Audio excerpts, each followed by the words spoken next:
जन स्वराज पदयात्रा के 136वें दिन शुरुआत सिवान के पूरबपट्टी उखई क्रिकेट मैदान में सर्वधर्म प्रार्थना से हुई। उसके बाद प्रशांत किशोर ने मीडिया से संवाद किया।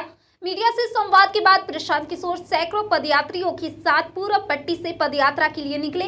आज जन स्वराज पदयात्रा बिंदुसार हमीद, ओरमा मुकुंद, बरहन, मीरपुर, नाथ छाप, सरसर सियाडी होते हुए सरसर के पचलखी हाई स्कूल मैदान में जन स्वराज पदयात्रा शिविर में रात्रि विश्राम के लिए पहुंची।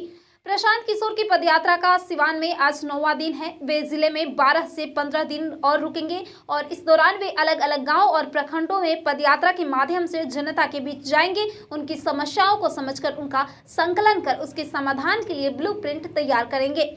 दिन भर की पदयात्रा के दौरान प्रशांत किशोर 5 आम सभाओं को संबोधित करेंगे और 9 पंचायत के 15 गांवों से गुजरते हुए 18.3 किलोमीटर की पदयात्रा तय की। और आज के हम 15-10 लाख नौकरी दे देंगे तो आपको इतनी समझ होनी चाहिए ना कि पूछे कि भैया कैसे दे दोगे। अगर दे सकते तो 15 साल में काहे नहीं दिया। तो हम इस तरह का रोड मैप नहीं देते हैं। जो बात कहेंगे वो एज इट इज वैसे ही होगी, क्योंकि कहने से पहले सोच समझ जांच परख के बोलते हैं। सिर्फ बोलने के लिए कि मैं आऊंगा तो मेरे पास रोड मैप है, मैं बिहार को सुधार दूंगा, जब मैं बिहार में रहा ही नहीं हूं, मैं आपके प्रखंड में आया ही नहीं हूं, आपके गांव में आया ही नहीं हूं, आपका गांव देखा नहीं, जिला देखा नहीं, तो कैसे सुधार दूंगा।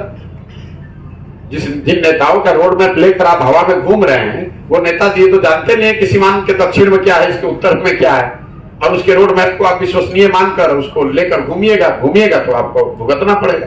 सर, जनता पर कुर्सी से हमला किया गया, कई बार ऐसा हो गया। मेरे भाई, आज फिर वही बात मैं कहूंगा, आप मेरे जितने प्रेस कॉन्फ्रेंस हैं उनकी समाधान यात्रा जो सो कॉल्ड उन्होंने शुरू की है, इसके शुरुआत से पहले मैंने कहा है कि नीतीश कुमार जी कोई भी पब्लिक कार्यक्रम करेंगे तो उसमें इस तरह की अप्रिय घटना होनी ही होनी है।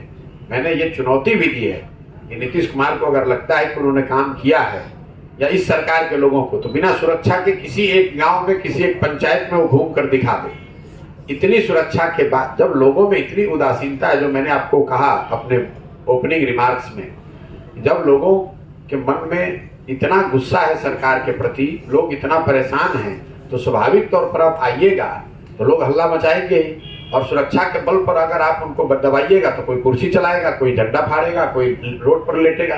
और जो वही आप देख रहे हैं हर जिले में हो रहा है, कहीं कुर्सी चल रहा है, कहीं चप्पल चल रहा है, वो चलेगा ही।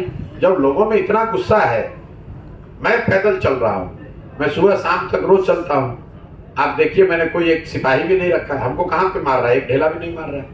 क्यों मारेगा? अगर आपके प्रति लोगों का गुस्सा रहेगा तो आप कितनी भी सुरक्षा लेकर चलिएगा तो लोगों का गुस्सा तो निकलेगा ही। सर, लगातार आपने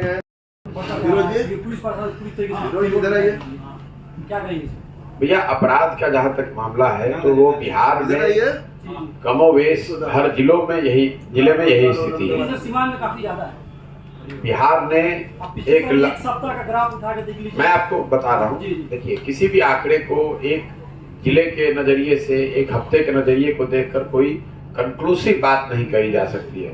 लेकिन अगर आप पिछले 1 साल का बिहार के अपराध का आंकड़ा देखेंगे तो चाहे SC दलित समाज के खिलाफ जो अपराध है उसको, या महिलाओं का जो अपराध है वो, जो डकैती, अपहरण, उस लूट मार की घटनाएं हैं, हर में बढ़ोतरी हुई है। देश के स्तर पे Bihar relative to other state में ऐसा आंकड़ों को देखने से लगता है कि यहाँ अपराध की स्थिति बिगड़ रही है, लॉ एंड ऑर्डर बिगड़ रहा है।